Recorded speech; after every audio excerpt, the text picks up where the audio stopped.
नमस्कार बंधुरा रान्नार परिभाषा चैनेले आपनादेर स्वागत जानाई। आजकेर रेसिपि कला पाता चिंगड़ी भापा। चलुन देखे नेওয়া যাক।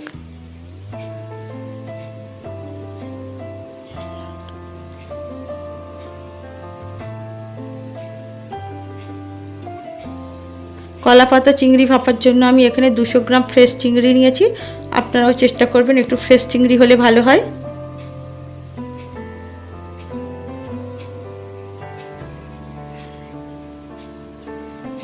এখানে আমি নিয়েছি নরম নারকোল, আমরা এটা বলি ডাব নারকোল। এই নরম নারকোল দিয়ে এই রেসিপিটা ভালো হয়। যদি আপনারা ডাব নারকোল না পান তাহলে আপনারা যা নারকোল থাকবে সেটাই নেবেন। পিছনে যদি এরকম ব্রাউন ব্রাউন অংশগুলো থাকে তাহলে একটু ভালো করে পরিষ্কার করে নেবেন। নারকোলটা আমি মিক্সিতে বেটে নেব, আর এর সাথে আমি আরও কিছু মশলা অ্যাড করব।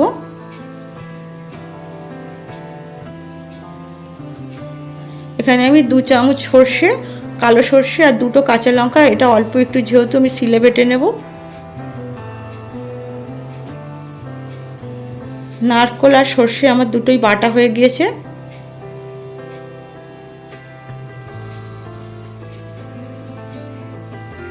চিংড়ি মাছটা ভালো করে বেছে পরিষ্কার করে ধুয়ে নিয়েছি। এটাকে এবার মেখে নেব। মাখার জন্য আমি দিয়ে দিয়েছি পরিমাণ মতো নুন, অল্প একটু হলুদ, অল্প একটু লঙ্কার গুঁড়ো,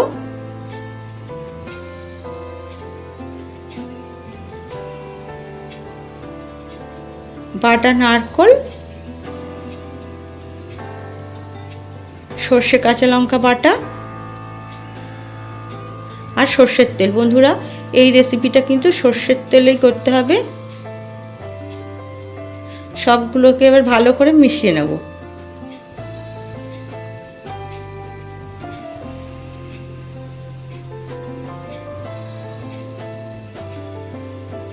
খুব ভালো করে আমি মিশিয়ে মেখে নিয়েছি।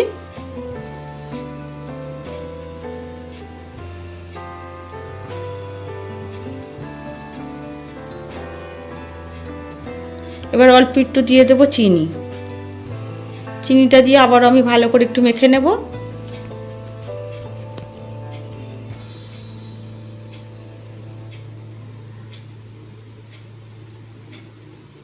চিংড়ি মাছ ভাপানোর জন্য আমি একটা নিচে স্টিলের টিফিন বক্স, আর টিফিন বক্সে দিয়ে দিয়েছি আমি এক টুকরো কলা পাতা।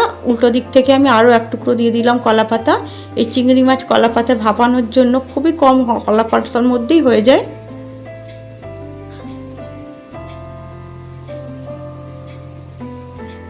এবার কলা পাতার উপর আমি এই চিংড়ি মাছটা ঢেলে দেব। আপনাদের কাছে যদি কলা পাতা না থাকে তো আপনারা খালি টিফিন বক্সেই ঢেলে দেবেন। সব সময় সব জায়গায় তো কলা পাতা পাওয়া যায় না। কলা পাতার সাথে চিংড়ি মাছের গন্ধটা যখন ভাপার সময় মিশে খুব সুন্দর এই চিংড়ি মাছটার টেস্ট হয়। এখানে আমি দিয়ে দেবো উপর থেকে কিছুটা সর্ষের তেল,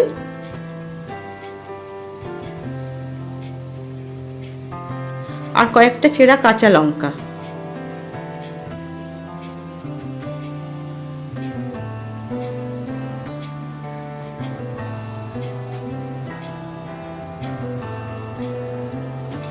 উপর থেকে দিয়ে দেবো আমি আরও একটা ছোট্ট টুকরো কলা পাতা। এবারে আমি টিফিন বক্সটা আটকে দেব।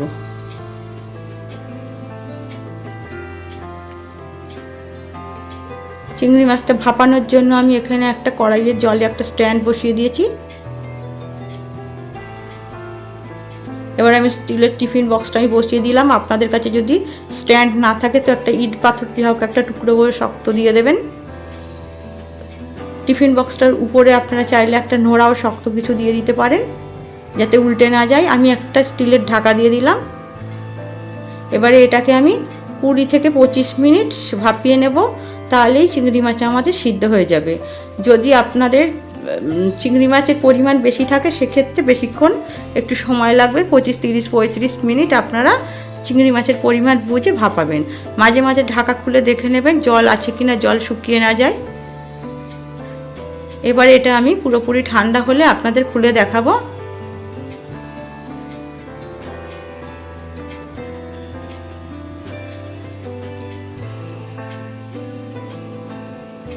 দেখুন বন্ধুরা কলা পাতায় চিংড়ি ভাপাটা কত সুন্দর হয়েছে। খুব কম সময়ে কম উপকরণ দিয়ে রেসিপিটা দুর্দান্ত হয়। আপনারাও বানিয়ে ট্রাই করতে পারেন।